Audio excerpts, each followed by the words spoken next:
Chapter 2 ચોરી અને પ્રાયશ્ચિત.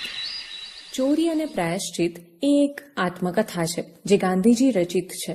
તેમનો જન્મ 2 ઓક્ટોબર 1869માં પોરબંદરમાં થયો અને મૃત્યુ 30 જાન્યુઆરી 1948માં થયું.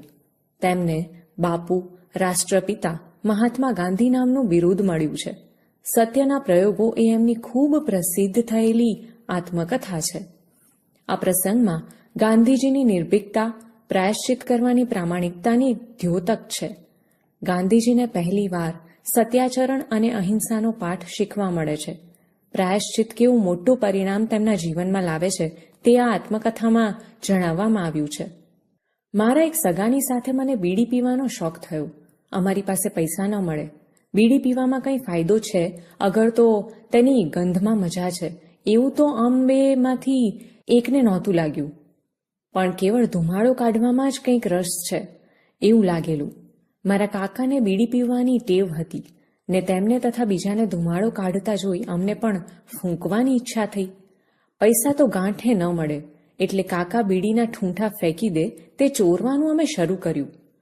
પણ ઠૂઠા કંઈ હર વખતે મળી ન શકે અને તેમાંથી બહુ ધુમાડોય ન નીકળે એટલે ચાકરની ગાંઠે 2-4 દોકડા હોય તેમાંથી વચ્ચે વચ્ચે એકાદ ચોરવાની ટેવ પાડીને અમે બીડી ખરીદતા થયા.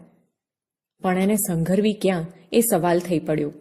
વડીલોના દેખતા તો બીડી પીવાય જ નહીં એ ખબર હતી. જેમ તેમ કરી 2-4 દોકડા ચોરીને થોડા અઠવાડિયા ચલાવ્યું. દરમિયાન સાંભળ્યું કે એક જાતના છોડ, તેનું નામ તો ભૂલી ગયો છું, તેની ડાંખડી બીડીની જેમ સળગે ને તે પી શકાય. અમે તે મેળવીને ફૂંકતા થયા પણ અમને સંતોષ ન થયો. અમારી પરાધીનતા અમને સાલવા લાગી. વડીલોની આજ્ઞા વિના કંઈ જ ન થાય એ દુઃખ થઈ પડ્યું. અમે કંટાળ્યા ને અમે તો આપઘાત કરવાનો નિશ્ચય કર્યો. પણ આપઘાત કઈ રીતે કરવો? ઝેર કોણ આપે? અમે સાંભળ્યું કે ધતુરાના ડોડવાના બી ખાઈએ તો મૃત્યુ નીપજે. અમે વગડામાં જઈ તે મેળવી આવ્યા. સંધ્યાનો સમય શોધ્યો. કેદારજીને મંદિરે દીપમાળમાં ઘી પીવડાવ્યું. દર્શન કર્યા ને એકાંત શોધી. પણ ઝેર ખાવાની હિંમત ન ચાલે, તુરંત મૃત્યુ નહીં થાય તો મરીને શો લાભ? પરાધીનતા કાં ન ભોગવી છૂટવું? છતાં 2-4 બી ખાઈ લીધા. બીજા ખાવાની હિંમત જ ન ચાલી. બંને મોતથી ડર્યા અને રામજીને મંદિર જઈ દર્શન કરી શાંત થઈ જવું ને આપઘાતની વાત ભૂલી જવી એવો ઠરાવ કર્યો. હું સમજ્યો કે આપઘાતનો વિચાર કરવો સહેલો છે. આપઘાત કરવો સહેલો નથી. આથી જ્યારે કોઈ આપઘાત કરવાની ધમકી આપે છે ત્યારે તેની મારા ઉપર બહુ ઓછી અસર થાય છે અથવા મુદ્દલ થતી જ નથી એમ કહું તો ચાલે. આ આપઘાતના વિચારનું પરિણામ એ આવ્યું કે અમે બંને એઠી બીડી ચોરીને પીવાની તેમજ નોકરના દોકડા ચોરવાની ને તેમાંથી બીડી લઈ ફૂંકવાની ટેવ ભૂલી જ ગયા. મોટપણે બીડી પીવાની ઈચ્છા જ મને કદી નથી થઈ અને એ ટેવ જંગલી ગંદીને હાનિકારક છે એમ મેં સદાય માન્યું છે. બીડીનો આટલો જબરદસ્ત શોખ દુનિયામાં કેમ છે એ સમજવાની શક્તિ હું કદી મેળવી શક્યો નથી. જે આગગાડીના ડબ્બામાં ઘણી બીડી ફૂંકાતી હોય ત્યાં બેસવું મને ભારે થઈ પડે છે ને તેના ધુમાડાથી હું ગુંગળાઈ જાઉં છું. બીડીઓના ઠૂંઠા ચોરવા અને તેને અંગે ચાકરના દોકડા ચોરવા એ દોષના કરતા બીજો એક ચોરીનો દોષ જે મારાથી થયો તેને હું વધારે ગંભીર ગણું છું. બીડીનો દોષ થયો ત્યારે ઉંમર 12-13 વર્ષની હશે, કદાચ તેથી ઓછી. બીજી ચોરી વેળાએ ઉંમર 15 વર્ષની હશે. આ ચોરી મારા માંસાહારી ભાઈના સોનાના કડાના કકડાની હતી. તેમણે નાનું સરખું એટલે 25 રૂપિયાનું કરજ કર્યું હતું.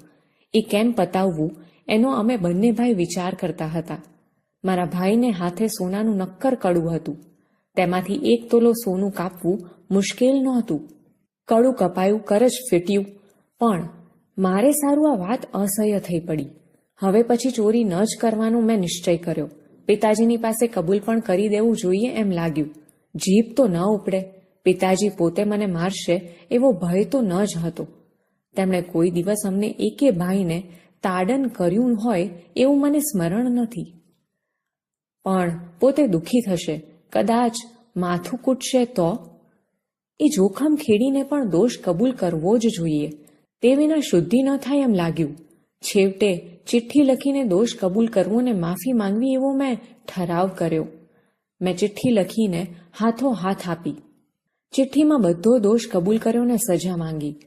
પોતે પોતાની ઉપર દુઃખ ન વહોરી લે એવી આજીજીપૂર્વક વિનંતી કરીને ભવિષ્યમાં ફરી એવો દોષ ન કરવાની પ્રતિજ્ઞા કરી. મેં ધ્રુજતે હાથે આ ચિઠ્ઠી પિતાજીના હાથમાં મૂકી. હું તેમની પાટની સામે બેઠો. આ વેળા તેમને ભગંદરનું દરદ તો હતું જ, તેથી તેઓ ખાટલાવશ હતા.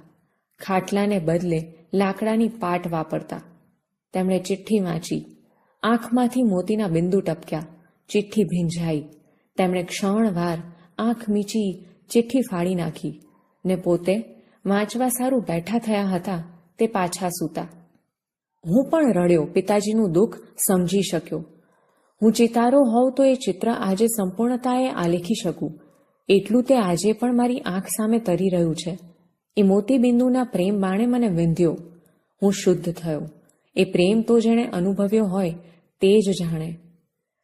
રામબાણ વાગ્યારે હોય તે જાણે.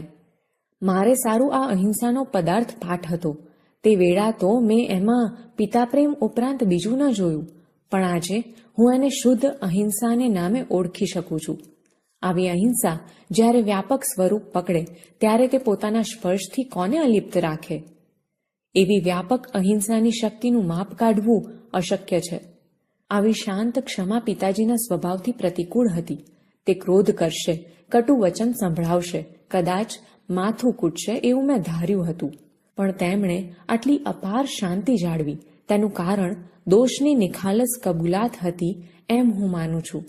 જે માણસ અધિકારી આગળ સ્વેચ્છાએ પોતાના દોષનો નિખાલસપણે ને ફરી કદી તે ન કરવાનો પ્રતિજ્ઞાપૂર્વક સ્વીકાર કરી લે છે તે શુદ્ધતમ પ્રાયશ્ચિત કરે છે.